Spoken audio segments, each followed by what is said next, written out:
एक चीज समझना। दूसरा, पतित से पावन बनाने के लिए कैसे उठाया जाता है, कैसे उसे संभाला जाता है, कैसे उसे संभाला जाता है, ये कला सीखना आज। तो उन्होंने कहा कौन है वो?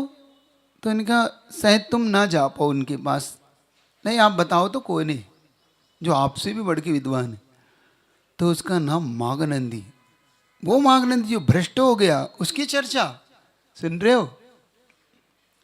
जिसको लेके आप सबके मन में ऐसे बुरे भाव आ जाते हैं, जाना नहीं, देखेंगे नहीं हम उनकी तरफ, है ना, आता है ना। ऐसे भ्रष्ट साधुओं का तो हम चर्चा भी क्यों करें, सच है। लेकिन याद रखो, किसी का पतित होना सरल है, पावन बनाना बहुत कठिन है। बहुत कठिन होता है वो दौर जहां पर पतित से पावन बनाने के लिए मेहनत की जाती है। पतित से पतित बनना कोई बड़ा काम तो है ही नहीं। जो अच्छा था वो अच्छा है ही, उसे क्या, क्यों? महत्व किस चीज का है? महत्व इस बात का है कि आपने अच्छे को अच्छा बना दिया, कि महत्व इससे इस चीज का है कि आपने पतित को भी पावन बना दिया, एक बुरे व्यक्ति को, एक गिरते हुए व्यक्ति को संभाल लिया। क्यों, किसका महत्व ज्यादा है जीवन में? ये गिरते हुए को संभाल लेना ज्यादा है ना। लेकिन हम करते क्या है, गिरते को और गिरा देते, एक धक्का और दे देते, गिर जाए ये और के देते हैं मेरी बला से, जाए तो जाए, मैं क्यों ध्यान दूं, है ना। बात याद रखो, पतित को उठाना जीवन में बहुत कठिन दौर है। उनकी विचारधारा देखना कि एक पतित व्यक्ति गिर गया है, सब कुछ हो गया है, उसकी चर्चा वो भरी सभा में, मुनि सभा में हो रही है उनकी, और वो कह रहे हैं कि महाराज कैसे होगा? तो भाई हो सके तो जाओ, जाओ उनके पास जाओ, जाके उत्तर मिलेगा, जाना पड़ेगा। महाराज भ्रष्टों के पास जाना पड़ेगा, देख लो, समस्या का समाधान तो वही है, नहीं तो मैं तो नहीं कहता जाओ, बस जाओ, जान जाओ। और जाओगे तो लाभ तुम्हें होगा, जाओ।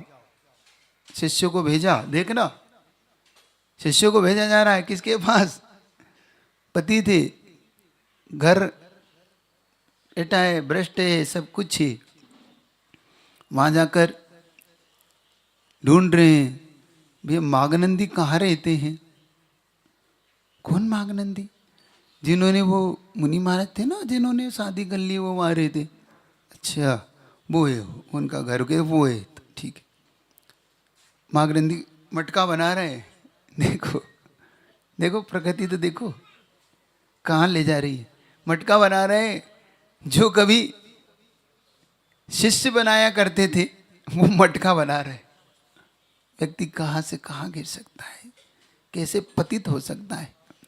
और पूछ रहे हैं, मुनि महाराज दिख रहे हैं उन्हें, माघनंदी आप ही हैं? हाँ मैं ही हूं। कहो, एक शंका लेके हम आए हैं, गुरुदेव ने भेजा है। मुझे अभी भी गुरु याद करते हैं? हाँ, उन्होंने कहा है आप ही शंका का निवारण करोगे तो आप हमारे प्रश्न का उत्तर। वहीं से जीवन माघनंदी का आंखें खुल गई। मैं इतना पतित होने के बाद भी मुझे गुरु अभी भी मुझे मानते हैं, मेरी आज भी संग में वैल्यू है। क्या मैं आज भी उनकी निगाह में इतना अच्छा हूं कि प्रश्न का उत्तर दे सकता हूं? धिक्कार है मुझे धिक्कार है। मेरा कहाँ मैं पतित जीवन में बीत गया। तुरंत पीछे कम्बल उठाए जो टंगे थे और कुमार से और उससे कि भाई अब मुझे क्षमा प्रदान करो। तो उसने कहा कि आप कहाँ जा रहे?